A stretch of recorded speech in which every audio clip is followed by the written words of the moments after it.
Health officials say last year was the nation's worst for whooping cough in nearly 6 decades. About 42,000 cases were reported last year. That's the most since 1955. But the CDC is still gathering information, and the number could rise to as much as 50,000. The good news? Deaths from the disease were down last year to 18. Experts think that doctors were faster in diagnosing and treating the disease during the outbreaks.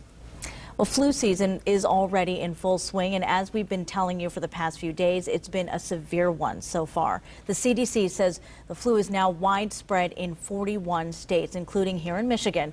3 children have already died in our state because of the flu. Now, is this putting the country on track for an especially bad season? Joining me live from New York is NBC News Chief Science and Health Correspondent Robert Bazell. Robert, thank you so much for joining us tonight. My pleasure. First, we want to understand now, does this mean that we've just hit this peak early in the flu season, or does this just mean that it's going to get worse as we go on? It's definitely going to get worse. The numbers right now are on a very steep slope upward, and the peak is nowhere in sight. So it's going to get worse as it spreads around the country. It's in 41 states already.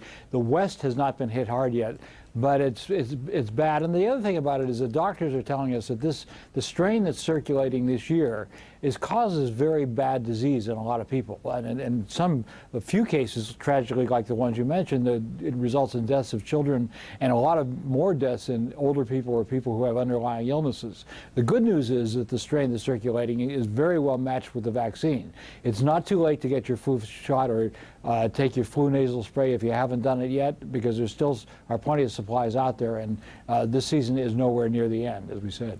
Well, that is something that we wanted to get to as well, because, you know, I've even spoken to some people who still haven't gotten their flu vaccine, but they were even thinking, well, is it too late right now? I mean, at this point, it's already running rampant. No, it's not too late, because it can protect you. Starting in probably a couple weeks after you take it, the full protection kicks in, but you start to get some immunity right away, and even if you've gotten it keeps you from passing it on to other people. So it's a good thing. It's not a perfect vaccine. There are people who get the vaccine and still get sick, and there are people who complain about other parts of it, but it's not perfect, but it's the best we have, and it's a real good idea to get it. It's very safe. Well, the other thing we want to talk about too is because people see so many people around them with the flu, everyone's worried they have it. You know, they get some symptoms of feeling an upset stomach, or they're just, you know, they're not feeling right. They think they have the flu. But how can we make it clear, though, what the symptoms are so that you know that it's what you have? Well, you're right, Valerie. There's an enormous number of viruses that circulate in the wintertime that make people sick in a lot of different ways. And it's not always influenza.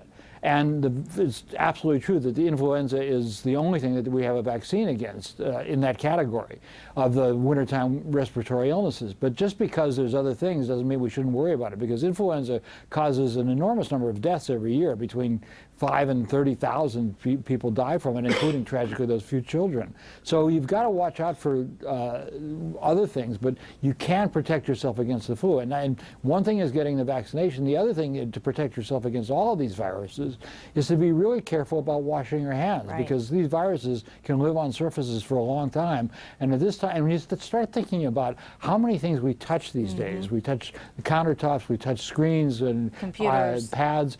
Yeah, all that stuff involves your hands, and then your hands go to your mouth, nose, or eyes, and you've taken the virus in. So Grandma was right. Wash your hands. That's very good advice. NBC Health Correspondent Robert Bazell, thank you so much. Take care. And you can see more on Robert's report of the flu spike coming up tonight on NBC Nightly News. That's at 6:30 right here on Wood TV 8.